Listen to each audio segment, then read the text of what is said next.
from any order made by a court in the exercise of its original or appellate jurisdiction, but where a decree is appealed from,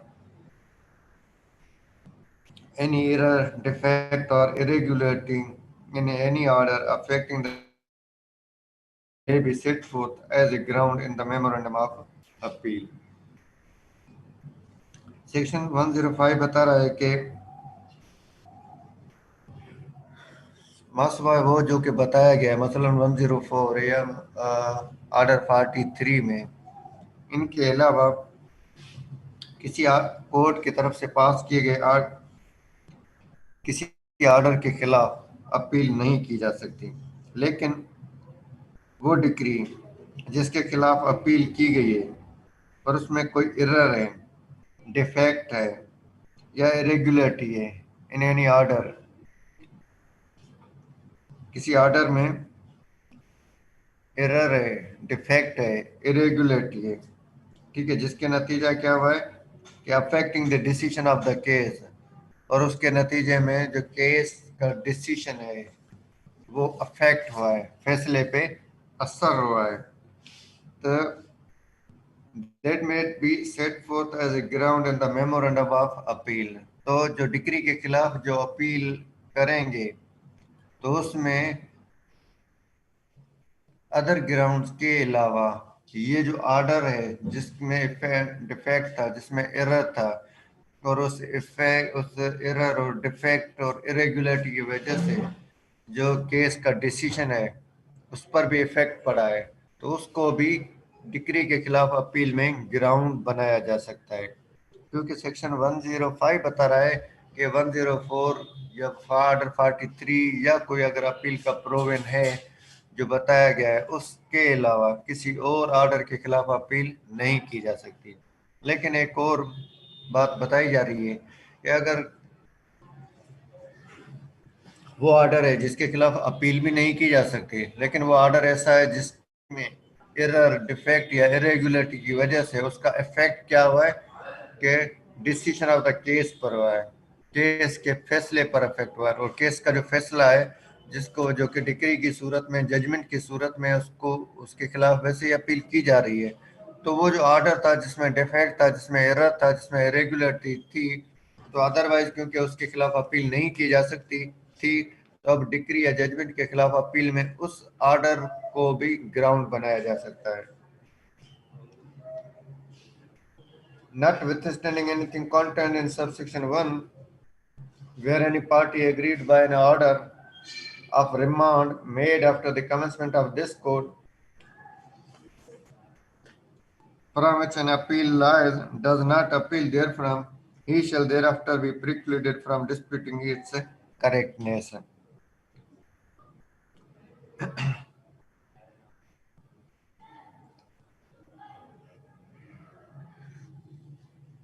subsection 2 बता रहा है कि अगर कोई ऐसा order था जिसके खिलाफ अपील की जा सकती थी, ठीक है ना, लेकिन उसने अपील नहीं की, जो एग्रीव्ड पार्टी थी उसने अपील नहीं की, अपील का राइट मौजूद था लेकिन अपील नहीं की, तो ऐसी सूरत में लेटर ऑन वो उसको डिस्प्यूट नहीं कर सकता, उसको चैलेंज नहीं कर सकता।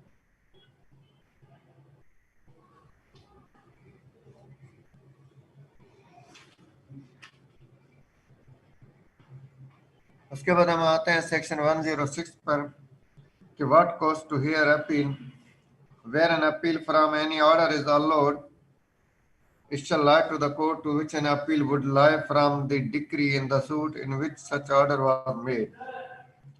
Where an appeal from any order is allowed, law allow करता है कि किसी ऑर्डर के खिलाफ आप अपील करें, ठीक है। अब अपील कहाँ करनी है? It shall lie to the court to which an appeal would lie from the decree in the suit in which such order was made। तो वो कोर्ट जिसने ऑर्डर पास किया था, अगर वो कोर्ट जब डिक्री पास करेगी तो डिक्री के खिलाफ जहां अपील होगी तो ऑर्डर के खिलाफ भी वहां पर ही अपील होगी। और where such order is made by court not being a high court in the exercise of appellate jurisdiction, then to the high court। अगर वो कोर्ट ऐसी थी जिसने ऑर्डर पास किया है वो हाई कोर्ट नहीं है, कोई और कोर्ट है, मसलन डिस्ट्रिक्ट कोर्ट है, ठीक है। तो ऐसी सूरत में उसके खिलाफ अपील की कहाँ दाखिल की जा सकती है? हाई कोर्ट में अपील दाखिल की जा सकती है। 106 जस्ट ये क्लियर कर रहा है कि अपील कहाँ दाखिल की जा रही है। ये सेक्शन बता रहा है कि जहां डिक्री के खिलाफ अपील होगी, ऑर्डर के खिलाफ भी उसी कोर्ट में अपील होगी। लेकिन अगर वो कोर्ट जिसने ऑर्डर पास किया है वो हाई कोर्ट नहीं है, कोई और कोर्ट है, तो अपील हाई कोर्ट में की जा सकती है। 107 सेक्शन अपीलेट कोर्ट्स के पावर बता रहा है कि subject to such condition and a limitation as may be prescribed, an appellate court shall have power to determine a case finally. Appeal is considered as a continuation of the trial. Just a minute. Class हो रही है जी जी sir वो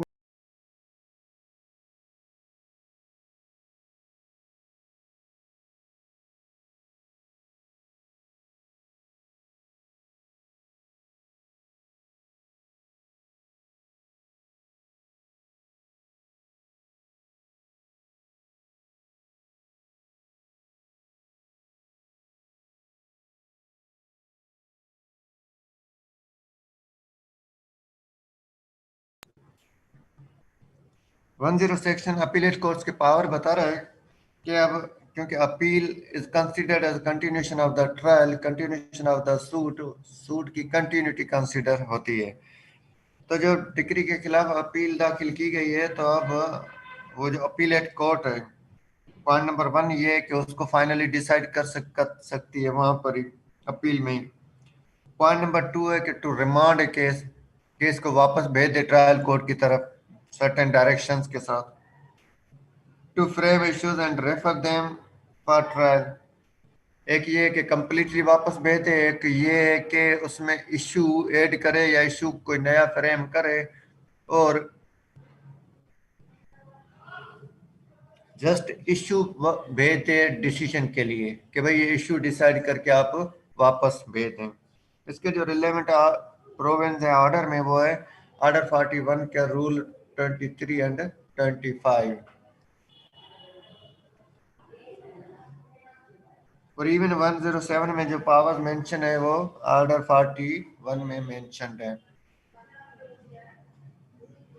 to take additional evidence और to require such evidence to be taken, खुद कोई additional evidence ले सकती है या सबऑर्डिनेट कोर्ट को या ट्रायल कोर्ट को डायरेक्ट कर सकती है कि फिलहाल एविडेंस ली जाए। Subject as aforesaid, the appellate court shall have the same powers and shall perform as nearly as may be the same duties as are conferred and imposed by this code.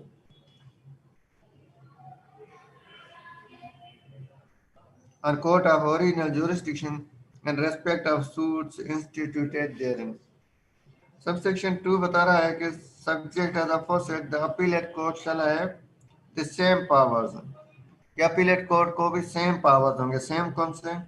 And shall perform as nearly as may be the same duties, और same duties कौन सी? Same powers या same duties तो कौन सी?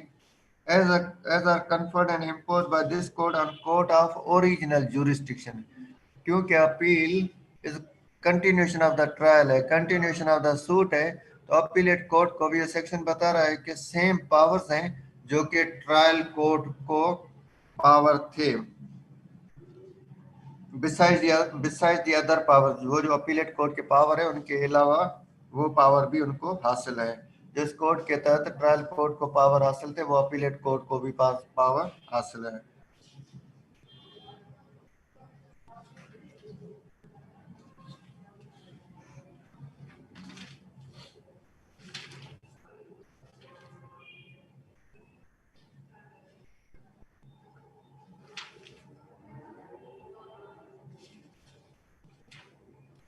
आगे section 108 है procedure and appeal from appellate decree and orders. The provisions of this part relating to appeal from original decree shall, so far as may be applied to the appeal, कि appeal के हवाले से जो province है original decree के खिलाफ appeal में, appeal के हवाले से जो प्रोविजन है वो अप्लाई होंगे कहाँ पे? may apply to appeal from appellate decrees and from orders made under this code or under any special or local law in which a different procedure is not provided. तो एक तो वो provision apply होंगे वो decree जो appellate decree है, appellate जो appeal दाखिल की गई तो उस अपीलेट कोर्ट ने जो डिक्री पास की उसको हम कहते हैं अपीलेट डिक्री। और सेकेंडली प्रोविजन कहाँ अप्लाई हो रहे हैं? From any order from orders made under this code or under any special or local law in which a different procedure is not provided.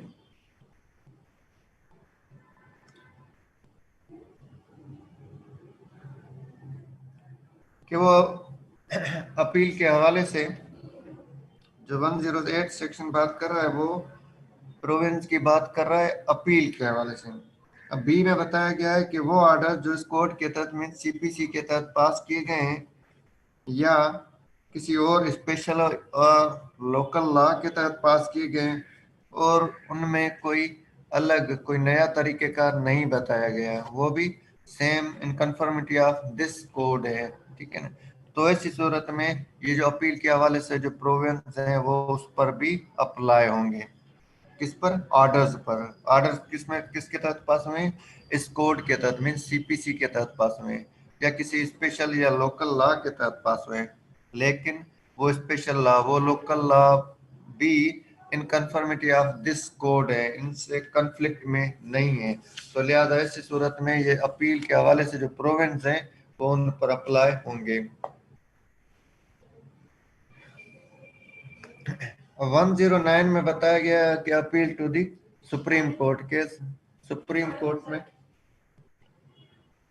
Court में कब अपील दाखिल की जा सकती है? Can appeal from a judgment decree और final order of a High Court shall lie to the Supreme Court. कि High court ने जजमेंट पास की है, डिक्री पास किया है की है या कोई फाइनल ऑर्डर पास किया है तो उसके खिलाफ जो अपील होगी वो कहाँ पे होगी? तो सुप्रीम कोर्ट होगी। किस सूरत में? if the amount or value of the subject matter of this dispute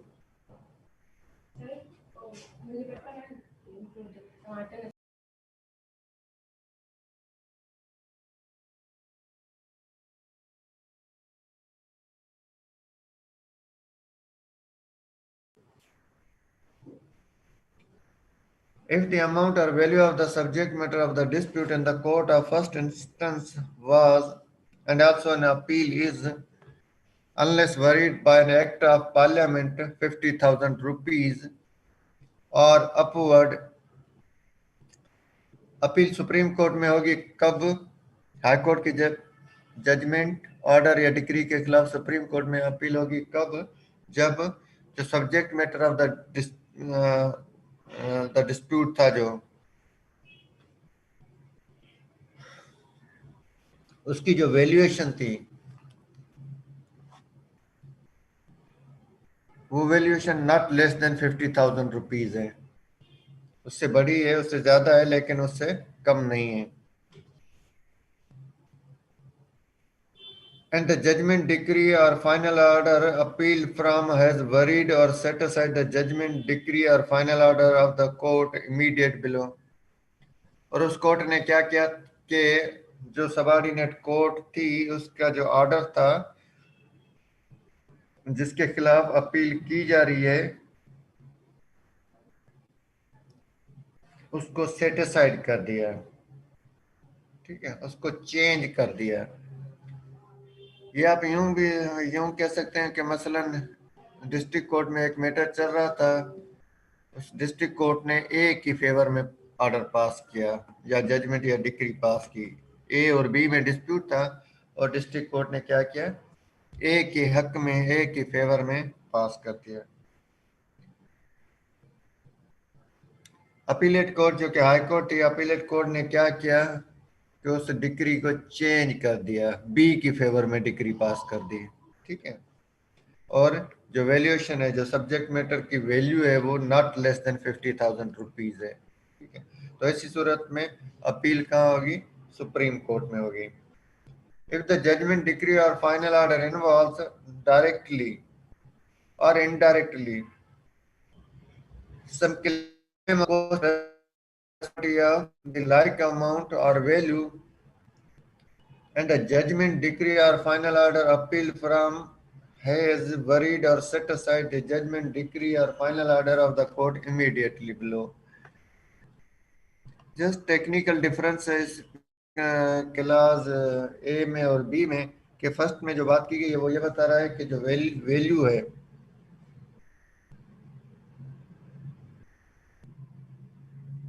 वो वैल्यू फर्स्ट फर्स्ट जो सूट था जो ट्रायल कोर्ट में वहां से लेकर अपील तक हाई कोर्ट तक उसकी जो वैल्यूएशन थी वो नॉट लेस देन 50,000 रुपीज थी। लेकिन जो बी में बात की जा रही है वो क्या कह रहा है कि वो क्लेम या जो subject matter of the dispute था उसकी उसकी जो वैल्यूएशन है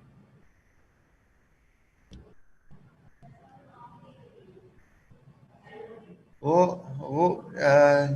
we can say is equal to equal to 50,000 rupees है। लाइक अमाउंट है और वैल्यू है, लाइक अमाउंट और वैल्यू उसकी बराबर वाली उसकी पोजीशन है और वो कम नहीं है at the stage of the high court where it was the challenge और अपील वाज फाइल्ड। और हाई कोर्ट ने क्या किया, वो जो डिक्री थी उसको सेट असाइड कर दिया, वरी कर दिया, मॉडिफाई कर दिया। ठीक है, तो ऐसी सूरत में हाई कोर्ट के ऑर्डर के खिलाफ, डिक्री के खिलाफ सुप्रीम कोर्ट में अपील की जा सकती है।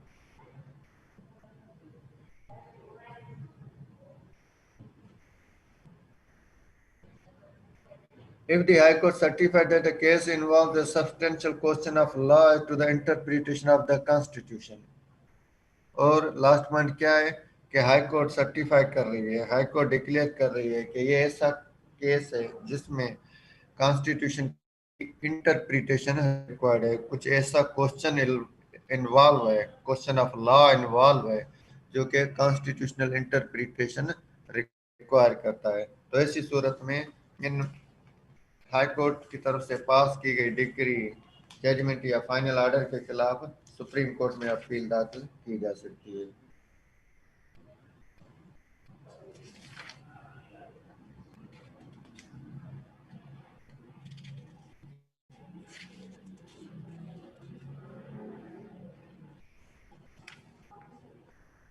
के बाद हम आते हैं सेक्शन 111 पे, 111 पे। इस सेक्शन बता रहा है कि bar of certain appeal notwithstanding anything contained in section 109, no appeal shall lie to the Supreme Court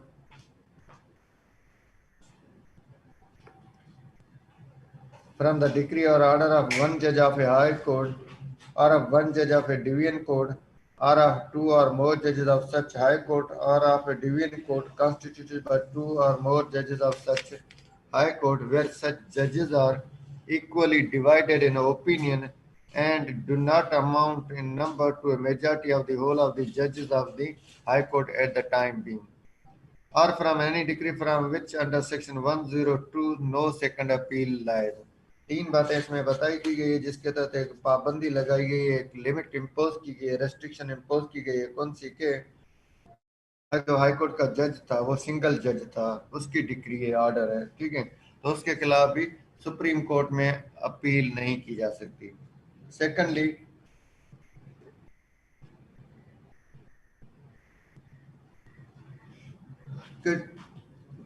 there are two or more judges of such high court or of a division court,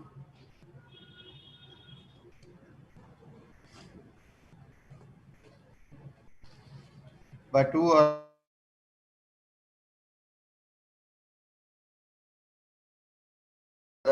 जजेस हैं, ठीक है, और वो जितने भी जजेस थे वो इक्वली डिवाइड हो गए, ठीक है, इक्वली। मसलन मसलन 6 जजेस थे, तीन तीन डिवाइड हो गए।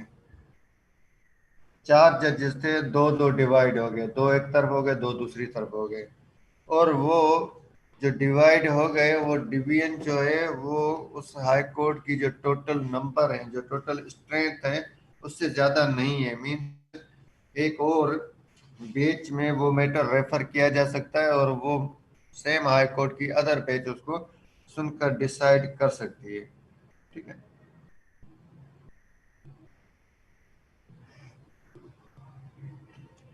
तो इस सूरत में भी सुप्रीम कोर्ट में अपील नहीं होगी।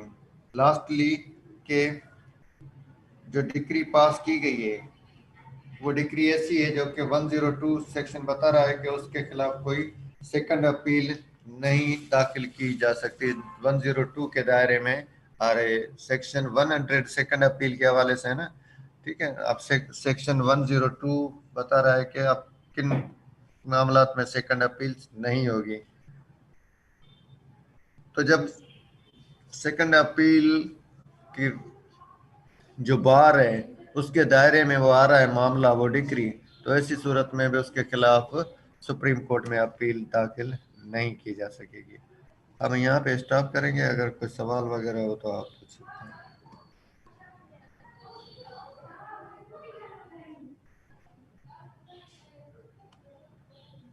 जिसका सवाल हो वो खुद को अनम्यूट करे और सवाल पूछे। No question sir. जी नहीं है सवाल सर, कोई सवाल नहीं है। तो डाडिया गया मुझे समझ में न पे चेता नहीं गया। No question sir. अच्छा अच्छा। तव्हांखे जल्दी ख़बर पइजी वई त कंहिंखे केर बि सवाल नथो पुछणु चाहे। सर आऊं न तो पुछण चाहियां, ॿियनि जी तव्हां ख़बर न ईअं ॿुधायो त तव्हां नथा पुछणु चाहियो।